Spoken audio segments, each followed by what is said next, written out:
लोकसभा चुनाव का प्रारंभ जब हुआ, यानी जब आगाज हुआ, तो आपने एक गठबंधन का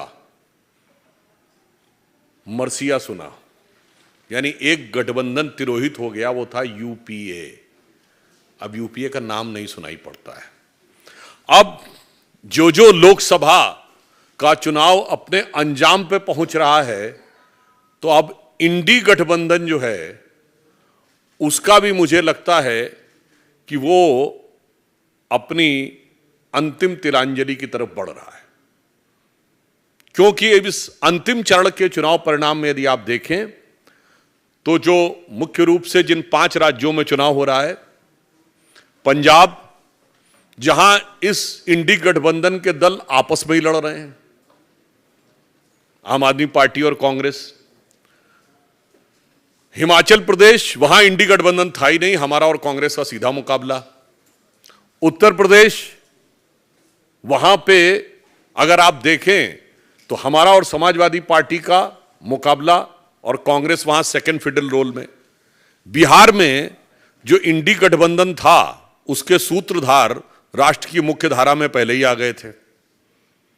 अब आइए पश्चिम बंगाल में, तो वहां भी कांग्रेस और ममता बनर्जी एक दूसरे से लड़ रही हैं। अधीर रंजन चौधरी जी के बयान देखिए, यहां तक कि वहां के कांग्रेस कार्यकर्ताओं ने खड़गे जी के भी मीडिया में रिपोर्ट आई कि उनकी फोटो के ऊपर भी आपत्तिजनक हरकत की। तो इससे बहुत साफ है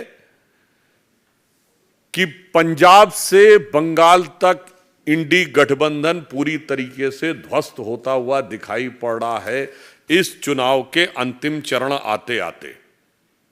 और फिर आप मजेदार बात यह देखिए कि अभी आपने एक वीडियो देखा जिसमें बिहार में 3 लोग, 2 ठो बिटवा और 1 ठो बिटिया, मतलब राहुल जी और मीसा भारती जी और तेजस्वी यादव जी, और तीनों बैठ के ज्ञान दे रहे थे, बांच रहे थे कि उत्तर प्रदेश और बिहार क्या होगा। जबकि अगर देखा जाए, तीनों ने ये जो डिस्ट्रीब्यूशन ऑफ लीगेसी की बात करते थे, इन्होंने अपनी अपनी पार्टी की डिस्ट्रक्शन ऑफ लीगेसी की है।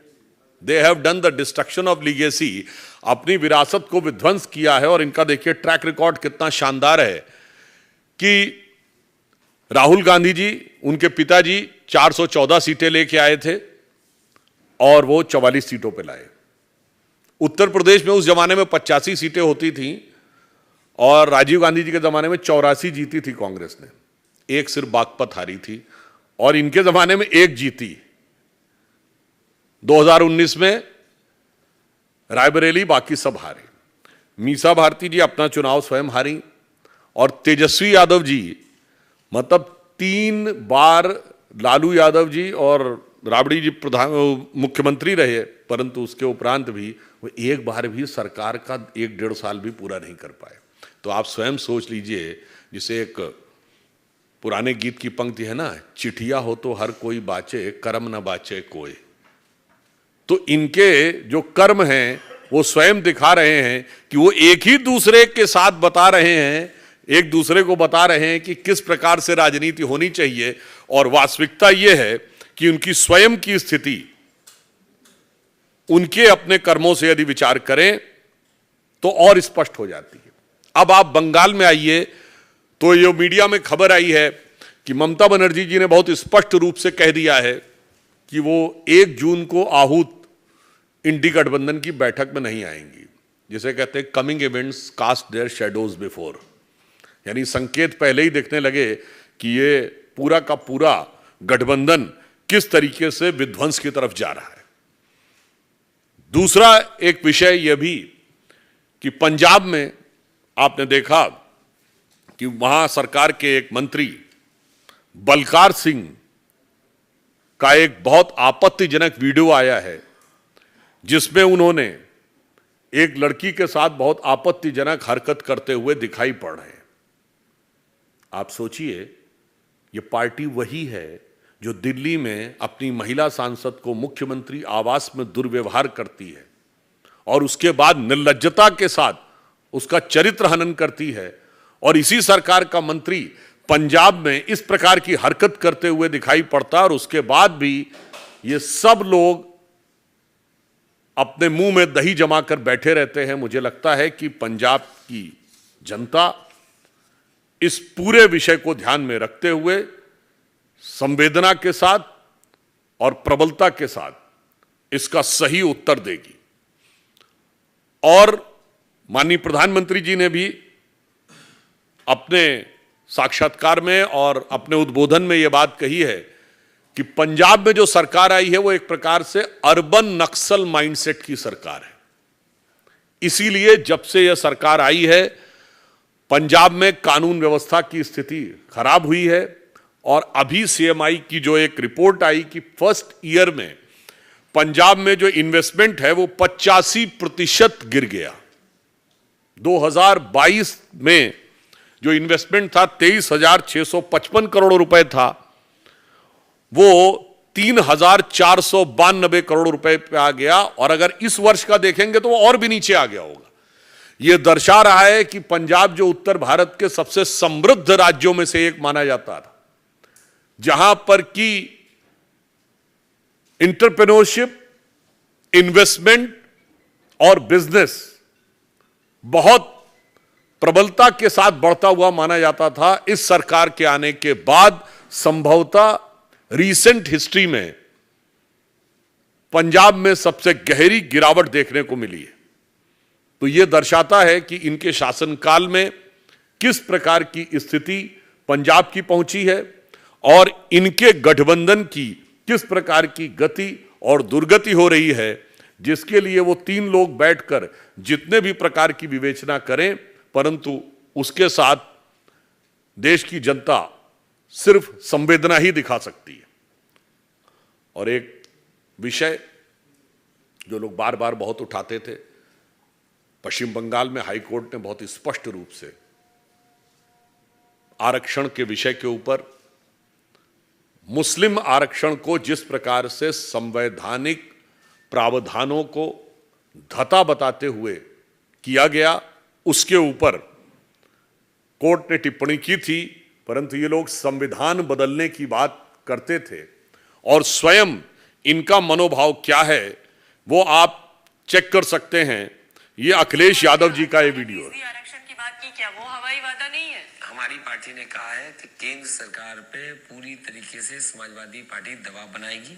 समाजवादी पार्टी चाहती है, कांग्रेस पार्टी अगर मुसलमानों को आरक्षण देना चाहती है तो वो आरक्षण आबादी के हिसाब से दे। समाजवादी पार्टी उनके साथ पूरी तरीके से संविधान संशोधन के लिए भी पक्ष में है।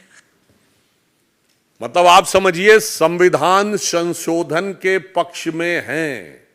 अर्थात जो माननीय प्रधानमंत्री जी कह रहे थे वो इनका मंतव्य है। ये पहले भी लिख भी चुके हैं, कह भी चुके हैं और कर भी चुके हैं, यानी तीनों स्टेप पे काम कर चुके हैं। बहुत स्पष्ट कह रहे हैं कि इसके लिए संविधान संशोधन, इससे पहले एसटी हसन इनके सांसद कह चुके हैं कि संविधान संशोधन करके किया जा सकता है। इसलिए बहुत साफ है कि संविधान निर्माताओं का भाव, सर्वोच्च न्यायालय का भाव, संविधान का मूल भाव, उस सब को वोट बैंक के तराजू पर तौलकर एससी, एसटी और ओबीसी के आरक्षण को दरकिनार करके अथवा यूं कहें कि उसे रौंद कर ये अपने वोट बैंक की राजनीति करना चाहते हैं। इसमें किसी प्रकार का कोई किंतु परंतु नहीं है। कांग्रेस का 2009 का मैनिफेस्टो देख लीजिए, समाजवादी पार्टी का 2012 यूपी विधानसभा का मैनिफेस्टो देख लीजिए, कांग्रेस की सरकार के द्वारा आंध्र प्रदेश में लिया गया निर्णय देख लीजिए, हाल में कर्नाटक सरकार का निर्णय देख लीजिए और अभी अखिलेश यादव जी का ये बयान। इसके बाद सब कुछ दूध का दूध, पानी के पानी की तरह बहुत साफ हो जाता है। यानी अब यह बात बहुत स्पष्ट है कि अपनी अवश्यंभावी पराजय को देखकर पूरी तरीके से इस गठबंधन का अंतर्विरोध सामने आ रहा है, क्योंकि अब उनको लग रहा है ना इलेक्शन तो अंतिम चरण में आ गया, तो उसके बाद तो अपने असली रंग दिखाने वो शुरू ही करेंगे। और मैं एक बात और इन सारे प्रदेशों की जनता से, जहां जहां इन चुनाव बाकी हैं, मैं साफ कहना चाहूंगा कि जब स्पष्ट है कि पंजाब और बंगाल में ये दल आपस में लड़ रहे हैं, तो इनको वोट देना मेरे विचार से बहुत विवेकपूर्ण ढंग से जनता को विचार करना चाहिए, क्योंकि बहुत साफ है कि जब उनके बीच में इस तरीके का संबंध है कि दिल्ली में एक दूसरे से आम आदमी पार्टी और कांग्रेस का प्यार था और पंजाब में जूतम पैजार है, तो आप बहुत साफ समझ सकते हैं कि इनको वोट देना एक प्रकार से अपने वोट को व्यर्थ करना है, क्योंकि उनको मिला हुआ जो भी वोट है वो उनकी आपसी लड़ाई के अतिरिक्त और उसकी कोई सार्थकता नहीं होगी। इसलिए स्पष्ट रूप से अब हमें साफ दिख रहा है कि अंतिम चरण आते आते देश की जनता ने ये सारी बातें देख ली हैं और प्रधानमंत्री श्री नरेंद्र मोदी जी के नेतृत्व में एनडीए और भारतीय जनता पार्टी बहुत शानदार तरीके से जो हमारा लक्ष्य है 400 पार, उसकी तरफ जा रही है और देश की जनता निर्णायक रूप से पूरी भावना के साथ और पूरे समर्थन के साथ उसके साथ खड़ी है। इसीलिए मैं यह पंक्ति कहकर बात समाप्त करता हूं कि राहुल इंडी और घमंडी, राहुल इंडी और घमंडी, सबका संकट एक है, आएगा तो मोदी ही, चूंकि नियत नेक है।